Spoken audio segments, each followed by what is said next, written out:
You confront them, calmly, clearly, maybe even carefully choosing your words. You explain what hurt you, what crossed a line, what didn't feel right. And somehow, within minutes, everything flips.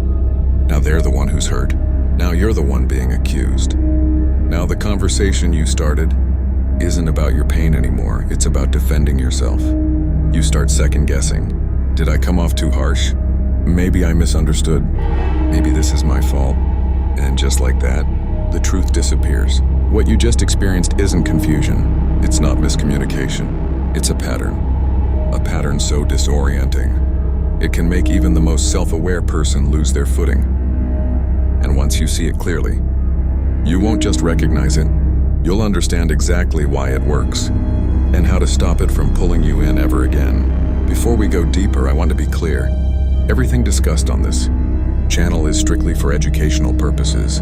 Understanding dark psychology is about building awareness, not weaponizing it. If you or someone you know is in a harmful situation, please seek support from a licensed professional.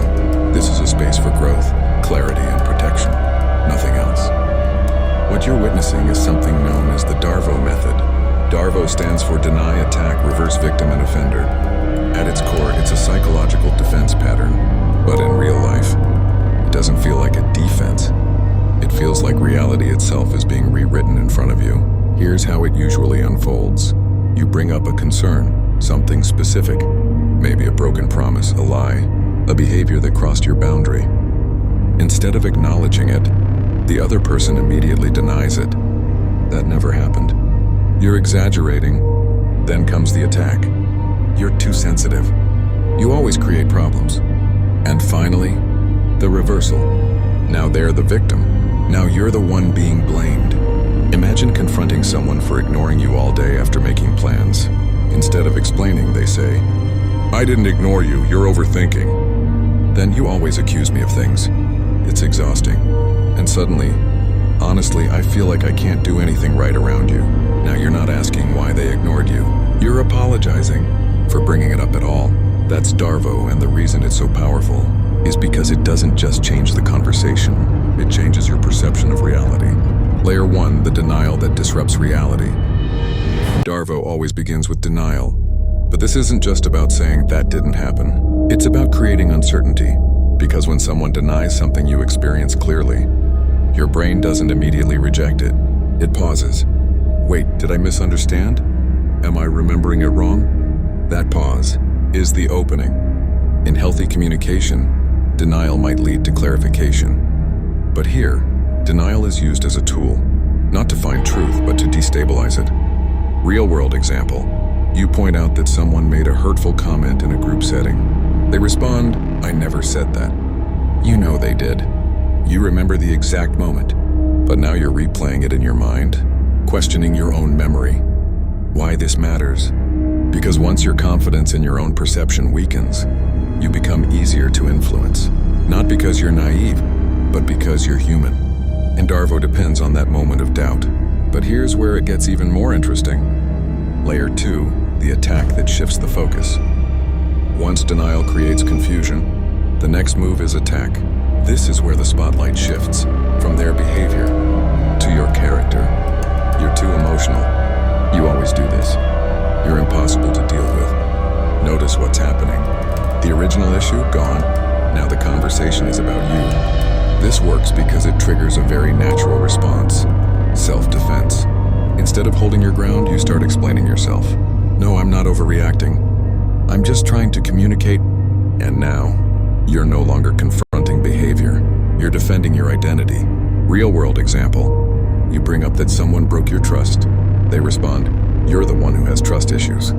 You always assume the worst. Now you're not talking about what they did. You're trying to prove you're not insecure. Why this matters? Because once you're defending yourself, you've already lost the position of clarity. You're no longer anchored in facts. You're reacting emotionally. And that reaction is exactly what fuels the next layer.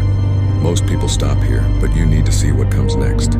Layer 3, the reversal that rewrites the narrative. This is the most powerful part of DARVO. The reversal. This is where the person who caused harm becomes the one who appears harmed. I can't believe you'd accuse me of this. This is really hurtful. I feel And suddenly, the roles are flipped. You're no longer the one who was hurt. You're the one causing harm. This creates emotional pressure. Because if you're empathetic, in which most people are, your instinct is to ease that discomfort. So you back down, you soften your tone, you apologize, you drop the issue entirely. Real-world example, you confront someone for lying. They respond, "Wow, I didn't expect you to think so little of me. That really hurts." Now the conversation isn't about the lie, it's about their feelings, and just like that, accountability disappears. Why this matters? Because DARVO doesn't just protect the person using it, it conditions you. Over time you learn, bringing things up leads to conflict, confusion, guilt. So eventually, you stop bringing things up at all. And that silence, that's where the real damage begins. Here's the part most people never realize. DARVO doesn't work because the other person is powerful. It works because you are fair, because you're willing to question yourself, because you care about being reasonable, because you don't want to hurt others. In other words, the very qualities that make you a good, thoughtful person are the same qualities DARVO exploits.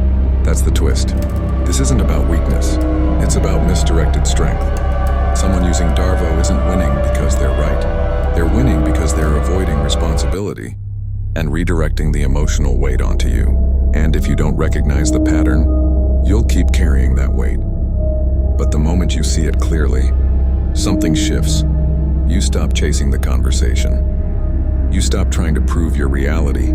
You stop stepping into a game that was designed to confuse you. And that's where your power actually begins. The first strategy is, stay anchored to the original issue. When the conversation starts to shift, calmly bring it back.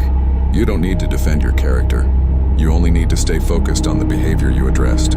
This prevents the conversation from spiraling into distraction. The second strategy is, don't engage with emotional bait.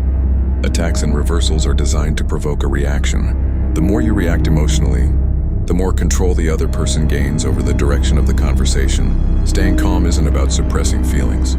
It's about maintaining clarity.